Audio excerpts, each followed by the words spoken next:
Today's episode promises to be a deep dive into a headline that's shaking up international politics. President Donald Trump recently told reporters he's okay with Russia's long-standing objection to Ukraine joining NATO.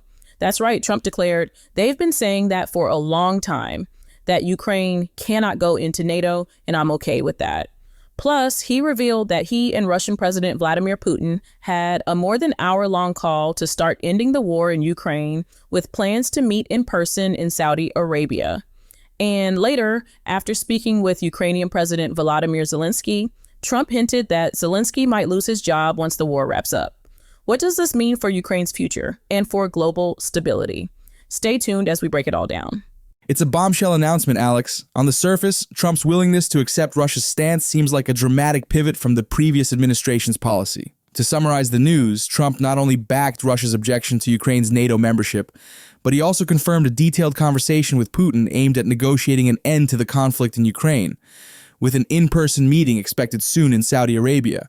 And when asked if this sidelines Zelenskyy, Trump denied freezing out the Ukrainian leader, though he did suggest that elections might eventually unseat him. Exactly. This announcement has already sparked heated debate among policymakers and defense experts. For instance, U.S. Defense Secretary Pete Hegseth later stated that expecting Ukraine to regain all its territory or join NATO through negotiations is unrealistic. And European leaders have expressed alarm, with some comparing this approach to historical acts of appeasement, reminding us of the 1938 Munich Agreement, where concessions made to avert conflict only embolden future aggression. That comparison is particularly chilling. History teaches us that giving in to aggressive demands can sometimes have unintended, even disastrous consequences. The Munich Agreement is a stark reminder. By sacrificing the interests of smaller nations in hopes of a quick peace, European leaders ultimately set the stage for even greater conflicts. Many European diplomats now worry that Trump's strategy could undermine Ukraine's sovereignty and weaken the very security structures, like NATO, that have helped maintain peace in Europe for decades. And let's not forget the personal element here. Trump's relationship with Ukraine isn't new. His previous impeachment in 2019 was linked to his attempts to pressure Zelenskyy into investigating political rivals. Now, his current remarks hint that he's comfortable with the idea of Zelenskyy potentially losing power once a peace is negotiated. It raises serious questions. Is this a genuine bid for peace, or is it a strategic move to reshape U.S. policy in a way that aligns more closely with Moscow's interests? It's a tough call. On one hand, ending the devastating conflict in Ukraine is a goal almost everyone can agree on. On the other, if Ukraine is forced to abandon its NATO ambitions and possibly cede territory, it could leave the nation vulnerable to further aggression.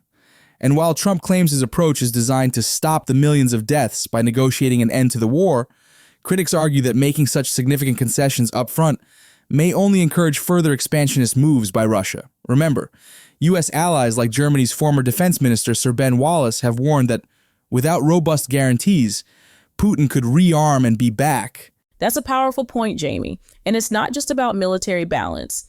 It's about maintaining the international order. The promise of NATO membership has long been a cornerstone of Ukraine's security.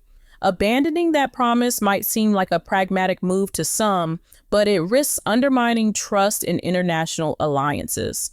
This isn't just theory, it's rooted in real events. After Russia's annexation of Crimea in 2014 and the full-scale invasion in 2022, Ukraine has depended heavily on Western military aid. Shifting that support away could have far-reaching consequences for European security as a whole. Absolutely. And what's striking is how Trump's comments diverge from previous U.S. policies. Historically, American presidents have been reluctant to side with an aggressor's demands, instead striving to support the sovereignty of nations like Ukraine. Trump's recent remarks mark a stark departure, a pivot that could signal not only a change in policy, but a reordering of strategic priorities, with Europe being asked to shoulder more of the burden. It's reminiscent of past realignments during the Cold War, where strategic concessions often led to unexpected long-term shifts in global power. So, where does this leave us? On one side, there's the urgent humanitarian need to end a brutal conflict that has already cost countless lives. On the other, there's the risk that a peace deal If it comes at the expense of Ukraine's aspirations and territorial integrity, might sow the seeds for future instability, not only in Ukraine, but across Europe.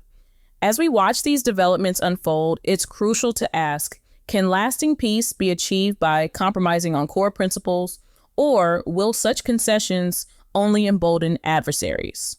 That's the million-dollar question, Alex. History is replete with examples where premature concessions have led to greater conflicts down the line.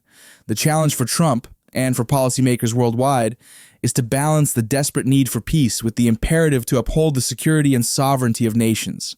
It remains to be seen if this approach will truly bring an end to the violence or if it will simply redraw the battle lines for a new era of tension. In the end, Trump's comments and his apparent readiness to accept Russia's demands signal a major strategic gamble. Is this the bold move that finally ends a protracted war, or is it a dangerous step toward appeasement that could compromise Ukraine's future and destabilize Europe? Only time will tell. We'll be keeping a close eye on this story as it develops. Thanks for tuning in to Comment Duo. If you enjoyed this discussion, please like, subscribe, and share your thoughts in the comments below. I'm Alex. Stay informed and stay critical. And I'm Jamie. Until next time, keep questioning and keep seeking the truth.